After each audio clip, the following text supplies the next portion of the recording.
Sweet. The Rebel guy is good, but like they've been around for a long time. And listen, they're full on one side of this thing. Yeah, like, you think I'm full on one side? They keep calling it the China virus. I'm like, like, they're so far. They're like the Young Turks of Canada, you know? I don't know if you know the Young Turks, but like, oh my god, bro. I like there's a purpose for them. Yeah.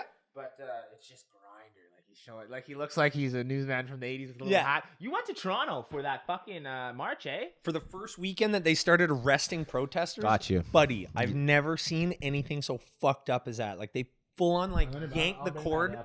Yanked the cord out of the girl's hand, pulled her off the stage, took the speakers, took the equipment, and just fucked off. No way. Are we rolling right now too? This is perfect too. This is how the podcast starts. All right. Let's get into it. So we'll start in 3, 2, 1, just for your editing sake, and we'll go. Cool. All right. Today we have Zack Boissinot, owner of Foot Above Fitness and personal trainer to many. He's the 2018 bodybuilding champion of Ottawa. But as of recently, you've been doing some heavy lifting outside of the gym. You've been on CBC, CTV, and many other different media outlets around the nation. Now, I have to ask you, as a small business owner, how has it been to put on the activist hat in the last year? I just think it's important to bring you in just in case there's other business owners struggling.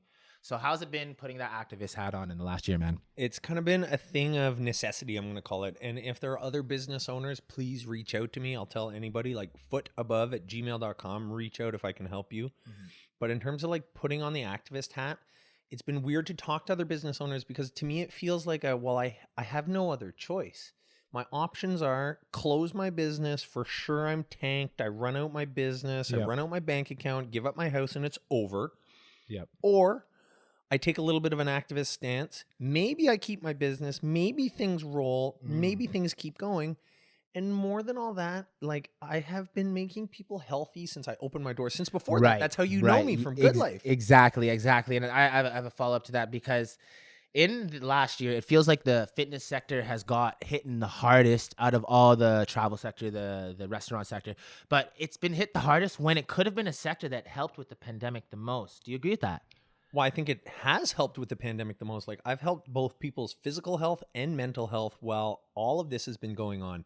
And so we're going to talk about like comorbidities, and people with 2 or more comorbidities have the highest chance of like bad reactions to COVID. Okay. Well, I've been fighting comorbidities for the last damn near decade. And so, yeah, especially gyms have been hit, especially when in Ottawa, I believe it's Ontario, I don't know if it's Ottawa, whatever, has been responsible for less than 1% of transmissions. Well, that's an interesting point, but I want to get into the nitty gritty here. Now, before we get into it, I want to ask you one question. Are we not going to give the Canadian government any credit in the sense of helping the small businesses in the last year when you compare it to the rest of the world? Because I know we're going to go in here, so I'm going to give you a chance. Compare it to the rest of the world. So like, because for instance, the U.S. just got their second stimulus check. Congratulations, everyone in Miami down there. But you go. Go buy some CME stock or whatever and really do something with it. Exactly. So compared to the rest of the world, I think there's other parts of the world that have tested papayas and then decided they weren't going to take part in all of this. Yeah, and so I did see that. That stuff hasn't really changed. Compared to the States, I think we were doing better than the States in terms of like quality of living to begin with. Yes, of course.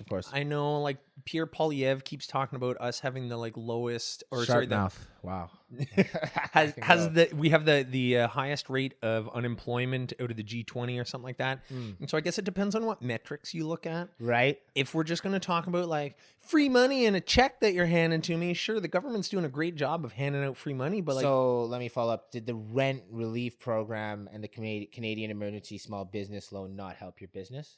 Oh, absolutely. It helped my business. Like as any business owner, if you have like, I say free money handed to you, that's helpful. I don't care who you are.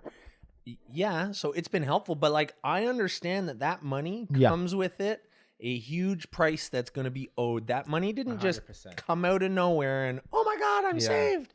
It's debt. It's debt to Canada rather than debt to me. And sure, there's some of it that's forgiven if I pay it back in time and blah, blah, blah, blah, blah. But like, money don't grow on trees. So everything in here is by appointment only. And you said you don't let anyone walk off the streets. You received $2,000 in fines. Now, at the time you got interviewed and you said you felt like you were targeted at the time. Now, is that the case, or were you the only gym that was not complying at the time in that area? So was it a case of being targeted, or were you the only gym that was open at that time? Well, I'm going to say I'm somewhere up the middle. If you just define a gym as a place that has dumbbells inside of it, then okay, then I was the only gym open in the area. If we're going to look a little broader than that, and my comparison or the leg that I used to stand on for that was that personal services like hairdressers were allowed to be open, and that's by appointment only. Yes. One-on-one, you use a little bit of equipment, you can sanitize whatever you use, and they were allowed to be open.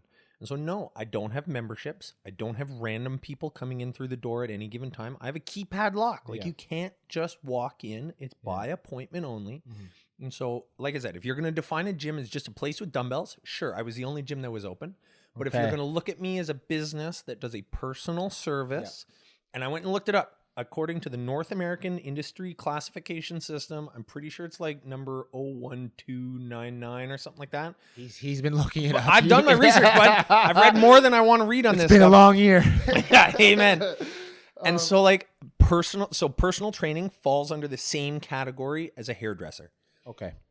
Now, this is, I saw in the video, you kept repeating to the officers, did you take an oath? Did you take an oath? Yeah. Now, why were you repeating that? For some of the other small businesses watching this, and it might happen to them, why did you repeat, did you take an oath several times to that officer? Maybe you could give a bit of background on that. Well, so back then when I kept asking them, did you take an oath, it was because of the Canadian Charter of Rights. Okay. What I've come to learn is that the Canadian Charter of Rights is only good for government actors. And so so a police or a government worker or something like that. And if you're not working for the government, then the Bill of Rights is what you want to be looking at more than the Charter. And I've learned that since that thing. Fair enough. That being said, in the Canadian Charter of Rights, Section 7, there's a few other sections. Like I said, I've done my reading. Look it up. Yeah. Google it. I dare you. Section 7 is your right to life, liberty, and security of the person. Okay. And so Section 7 says the right to life is engaged whenever a state action or mandate increases the risk of death, either directly or indirectly. So, me being closed down, I have clients who've had their therapists write letters saying that they would be worried for that client if they didn't have the gym to go to. Yeah. So me being closed down, there is more of a risk to death by having me closed than having me open. And so I'm protected by the Bill of Rights and Charter of Rights. Fair enough. But when you said they were scared if they didn't have your service, there was also a large cohort of health professionals that were nurses, I believe, that were tweeting at you or were tweeting during your news story back when it was running on CTV, and they said the gym's the last place you should be when this pandemic is going on. Now, if they gave us the right to exercise outside of the home, which they did, they closed all gyms back when it all started. Mm-hmm. Were they really infringing on our civil liberty rights? Sorry, I didn't look up all this. That's okay. Yeah. Were they really infringing on our rights when me and you both know you can get not as an efficient workout done outside of the gym, but you can get one done and you can go for a run and you can get your endorphins. So was it people really just wanting going back to the gym, or can you actually get a workout done? Solid question. No, that's a good one. That's a good one. Fair enough. So listen, there is a huge difference between going outside and doing a push-up next to a tree and going to a facility where there are other like-minded people who are working on goals and you have some sort of social aspect to it. So as much as a gym is a place that you can go to work out, yes, a gym is more than a place to just work out. And so I've told any politician who wants to take a part, I'll give you a free month of personal training. Come see what it's really like, and let me show you what that feels like. So no, I get the fact that it's not like you can be more efficient and you can get more done and you can get a workout done, but it's possible to work out from home. So think about the personal interaction, the sociability of it. I get bro that. who gives you a lift and pushes out 2 more reps, and you're like, hey man, like you're looking good, like you dropped a couple pounds, like respect. That has value to of course, but that also, I feel like that situation at hand can be almost boxed into, we just need to be more sociable, or we need to have access to more sociability. The gym has sociability, but everything has sociability. But I see what you're saying. Yeah, you can get a group of people together and you can all go do a push-up next to a tree. Sure. Fair enough.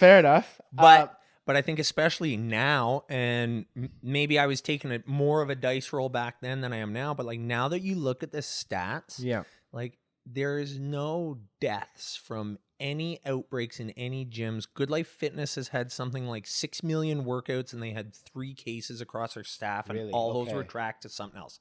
So how does that fall across though when you have because you think of a gym, it's like a big box indoor space. But then you have Amazon.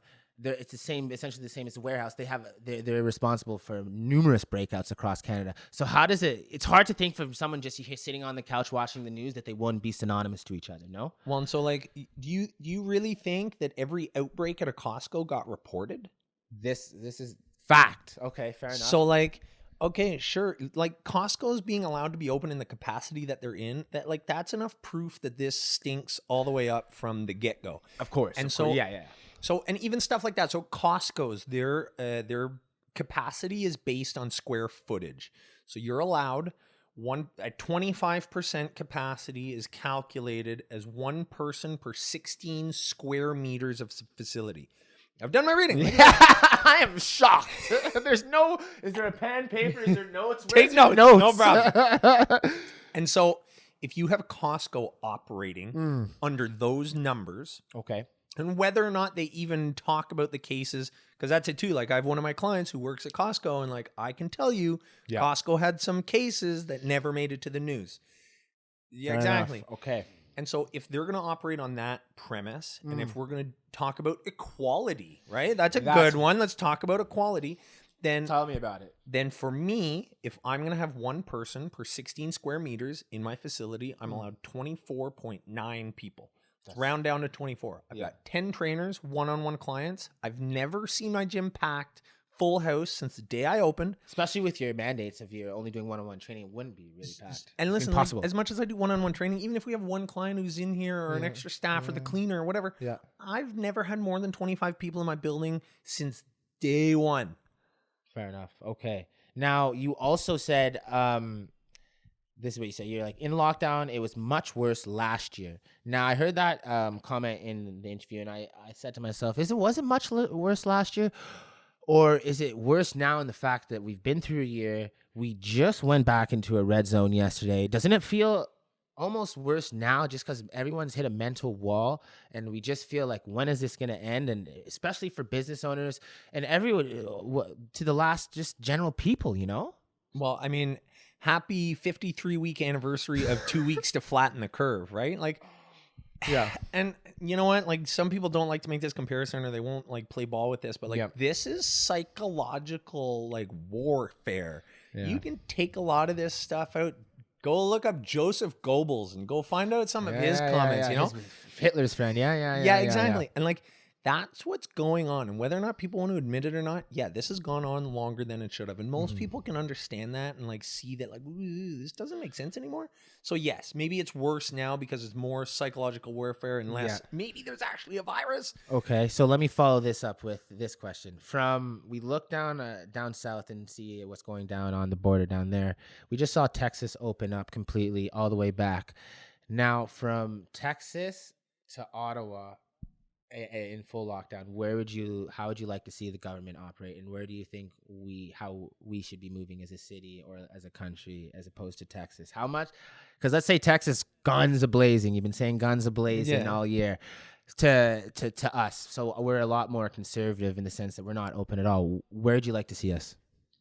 Where would I like to see us? I think that the measures that we're taking, or whatever approach that we're taking to this, should in some way mirror the spots that are the most affected. Okay. Let's be real. We all know that long-term care was a terrible situation. If you've got any family in a nursing home and you've ever gone to visit, it almost feels like prison. Yes. The food looks like prison food. The orderly doesn't want to be there. The nurse doesn't want to be there. It's a miserable place. You could be a 40-year-old. If you go live in those environments, you're going to be susceptible to all kinds of stuff. True. And so like, you're not going to be healthy in that environment.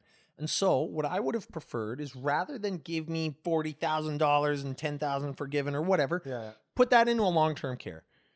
For the love of God, more than 90% of the deaths have been in long-term care. Yes. And not 90% of the spending has been in long-term care. The news doesn't even report it like that, though. If you see that, they just report the deaths, and they're not very specific. Numbers again. Oh, numbers. In case you forgot, numbers. Oh, by the way, numbers. 100%. And it's just like you really need to, for the average person that just flicks the news from 6 to 7, or maybe just gets tidbits. And if you're just looking at the numbers for the last year, you could be easily fooled. But if you really dive deep, I feel like the reaction was a bit overblown. Now, I'm not going to sit here and say that the pandemic is not real. I understand that there's a very real virus going around. Whether how serious the what's the word I'm looking for? How the death toll, is it the death? Well, so like how, yeah. So maybe help me out even if you want to look at like death toll, and so sure, I'll agree that there's probably a virus out there. Yes. Now, if you really want to get conspiracy theorist about it, yeah, they have not isolated it from a human host. So there has been nobody with COVID-19 that they've taken the virus out of that person, been like, hey, look, I found it. Okay. It's only ever come from a lab. So sure, maybe there's something going around. I've had a few buddies who've gotten a really bad cold. They like breathe funny. They can't smell things. And okay, something's up. Sure. But in terms of like severity of symptoms, like it is not hitting people proportionately. And it is not what we were told back in March and April. Because let's be real too. When this happened in March and this first started, in those 14 days to flatten the curve, I closed my business. Yes. I kept everybody away. Why complied? Because truthfully, I feel like every once in a while in human history, we have something that like wipes out a good chunk of us. Okay, fair enough. It's maybe a little morbid, but I think that we're due. And so there was a part of me that was thinking like, oh my God, this is it. Shit. Close my business. That's it. Oh my God, this is a deadly virus. But the rate of death from all-cause mortality. I don't care if it's a car accident. Yes. I don't care if it's a car accident. I don't care if it's a hospital. I don't care where it's coming from. There have been no excess deaths this year compared to any other year, and that's equating for inflation. There's always a little bit of growth. Up because like when you see all these numbers, I'm like, how many people die on a regular year? Just from like let's see what that is, and like are we on par? And I think I looked it up at a certain time, and we were below. Imagine if they reported deaths every day, all day for the last 10 years. It'd be too much. Be desensitized to it, and now it wouldn't be such a like shock thing. 10 people died today. 10 people died yesterday. 10 people have been dying every day for the last ever. So we're back in the red zone, and in the sense of we're back in lockdown, and you said you're going to stay open. Is there ever a fear that you might become the next Adamson barbecue and get slapped with 168,000?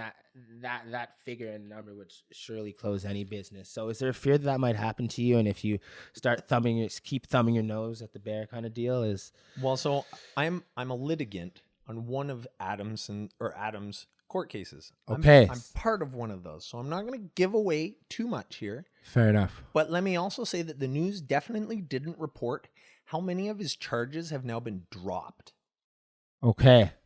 Exclusive. Fair enough. Okay. I was very curious to see what was going to happen there. And then if someone like you or someone I know personally, something like happened in Ottawa. So I wondered if that was all ever in the back of your mind. And of course, it's in the back of my mind. And there's a part of me that's thinking, and like, maybe I shouldn't say this out loud, but like, if I come get arrested and you're going to put handcuffs on fitness, that's retarded. Like, yeah. I can't wait to have that talk with the judge and be like, Your Honor, I was making people healthy. I've had 0 cases. I've had 0 transmissions. I've definitely had 0 deaths, and I've been keeping people mentally sane.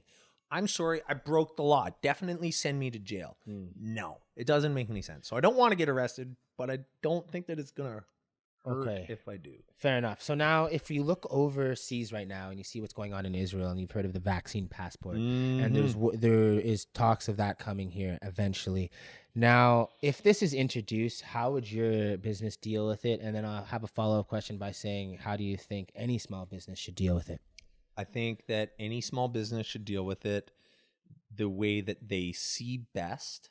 I think ultimately as a small business owner, you kind of get to make your own decisions. That's kind of half of the reason why I left and opened a small business, is I didn't like having a boss. God bless her. So you exactly. So you get to make your own decisions as a grown up, and if you own a business, and I think you also get to make those decisions. But in terms of what am I going to do if there's a vaccine passport, how would you react as a business? the same way that I think any business should, in the face of there being some sort of, I say, travel papers or access paper based on your health stuff. Right. Like, again, let's make the World War II comparison. Like, oh, okay, Jew, you can't travel unless you got your papers. Yeah. And I'm blown away that Israel, of all places, is the one that's like soaking this up. And so how would I deal with it? I'm not interested in partaking in that. Okay, fair enough. Program, now, I feel like this one, when I wrote this question down, this might be your favorite one to answer because when I was writing it, I feel like you'd have a lot to say to them. Now, let me word it very carefully before I ask it because you got to hear constructive. So let me just say constructive. Do it. Now, if you could say one piece of constructive criticism to Doug Ford or Justin Trudeau, what would it be? The floor is yours. One constructive thing. Two, because I feel like you said one. You're like, I could say two. So let's say two. No, I'm just trying to like get the right one, you know? Like you gotta, if you're gonna give me an opportunity. I think that my one constructive piece of criticism would be that you need to listen to more people than just appointed experts. And I think that there are too many people. Yeah, exactly. I think that there are too many people who have been appointed to a position, but that does not mean that you are the be all and end all in that field. And I think that it's very clear that they have not been listening to all opinions on whatever the subject is, and they've been instead, well, I have to listen to my expert or I have to listen to my whatever. No, government officials work for us. They're appointed there. We vote for them. They should work for us. They're public servants. I'm the public.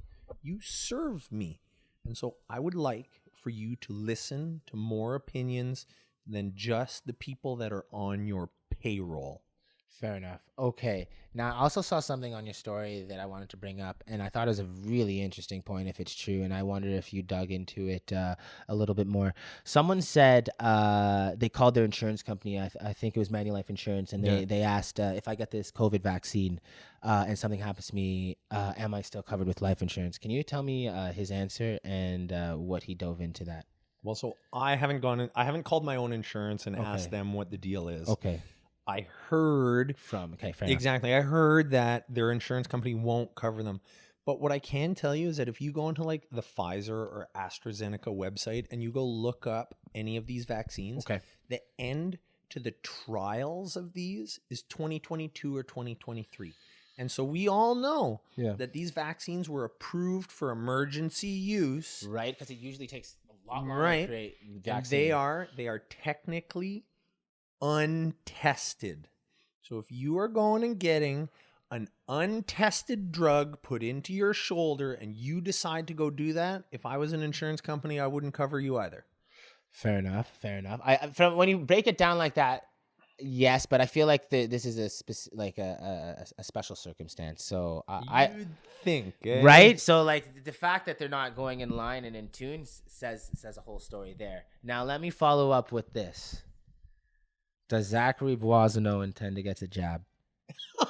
Okay, there you go. Buddy, one of the ex-chairs of Pfizer, Dr. Mike Yeadon. Michael Yeadon? Okay. Whatever. Go look him up. He's got an hour-long clip that's worth every second of Maybe watching. We'll link it to the video. Okay. Sure.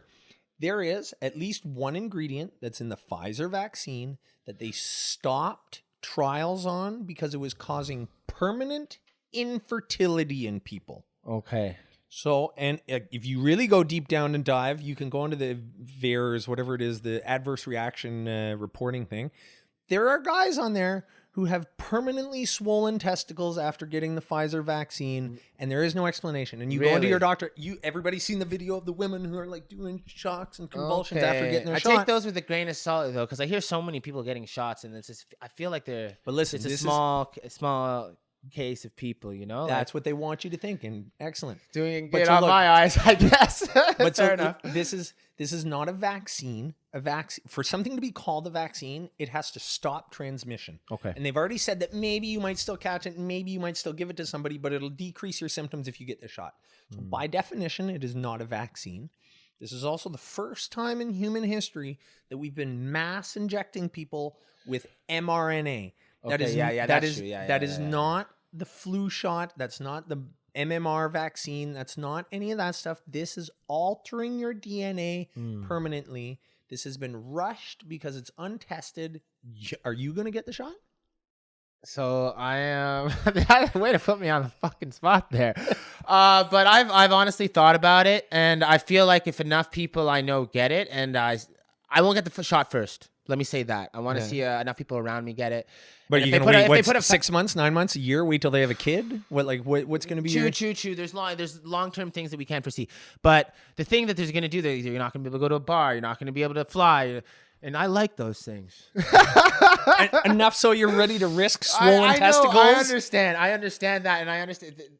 It's a cost benefit. I come from a very conservative family, and a lot of them are ready to take the shot. And there's doctors in that family. And there's a whole other side of argument to be heard from what you've heard, and it's just from a person in the middle like me. Yeah.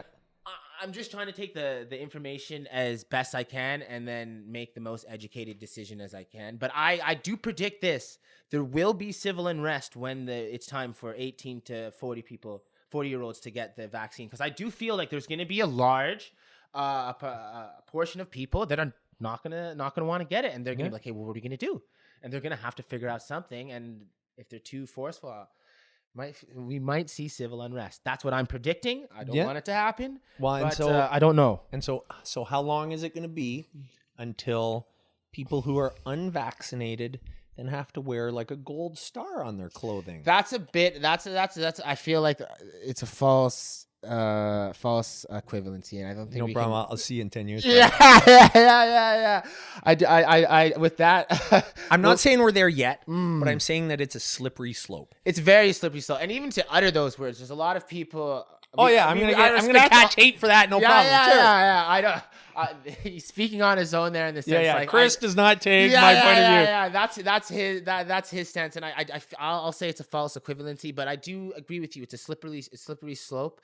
And it's going to be very interesting to see what happened. Now, there is a section of the interview. It's a little bit more lighthearted, and some of your clients have sent some questions in anonymously. I'm glad to hear it. So I've picked two of them, and I'm going to ask them.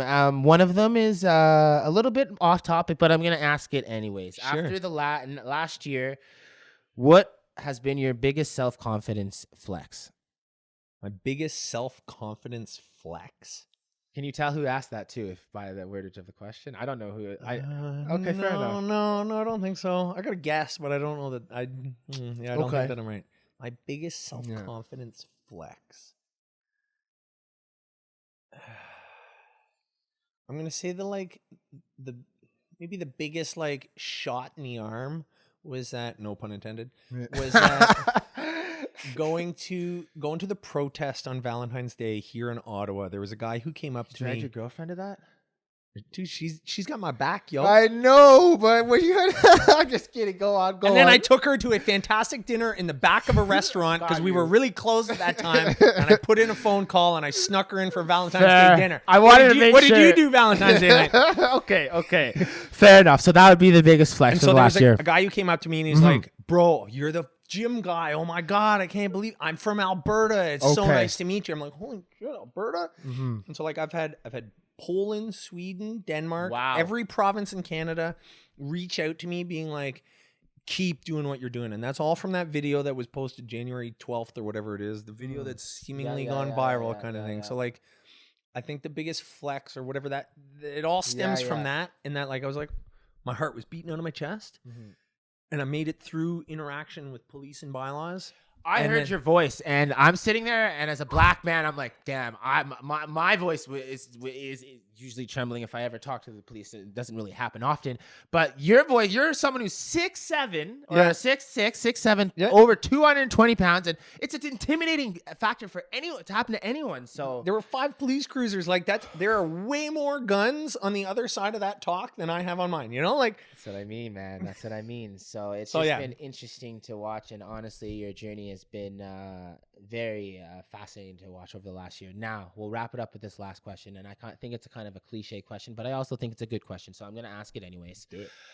What advice would you give your younger self in the sense of, just just what advice would I give my younger self? Yeah.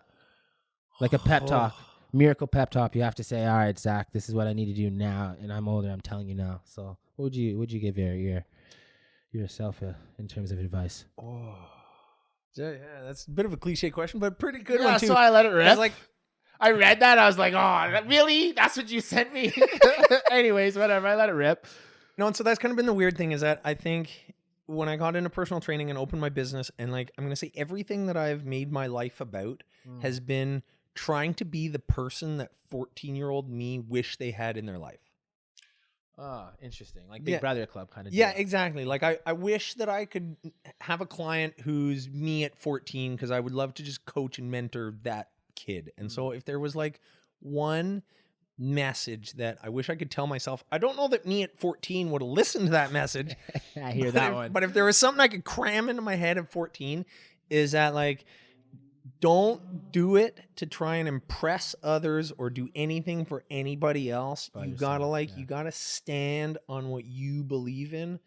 And especially this year, like having a gym has been a huge soapbox to stand up on and like shout. And like, I got vocal in front of those police officers, not knowing what the reaction was going to be. I didn't think people were going to have my back. I didn't think there was going to be that support. I did it because that's what I believed in. It's probably the first time in my life that I really stood for something. And so, so if I could pass on a message. You felt that injustice was happening to you. Yeah, it just didn't make sense to me to the point that I was not going to just roll over. Find it easier to relate to other people's injustices when you see them in the future and whatnot? Like maybe you weren't put in that situation and you really felt like you were being done wrong, and no one's really looking around. You're like, I'm being done wrong, and you have a proportion of people. You know what I'm talking about here? 100%. People saying we're being done wrong, and no one's listening, and then finally someone. You know what I mean? Kind of listens or pretends to listen or whatever. Exactly, or you get some sort of media time and whatnot, and something comes of it. So maybe you'll have a little bit more empathy towards that. Is that possible? Not that you haven't. No. You haven't. No. I'm just saying. Do you think that? But so shout out to my buddy Etienne, who's always told me that I champion the little guy. He's told me that more than one occasion. And so like people come into my gym and they feel like they're overweight or they're antisocial or they're whatever. Then like those are the people who I gravitate to spend more time on. And so like, am I going to be more sensitive to that stuff? Yes. I don't know if I'll be more sensitive to that stuff, but I would have said that I was probably already pretty sensitive to that stuff to begin with. Smart answer.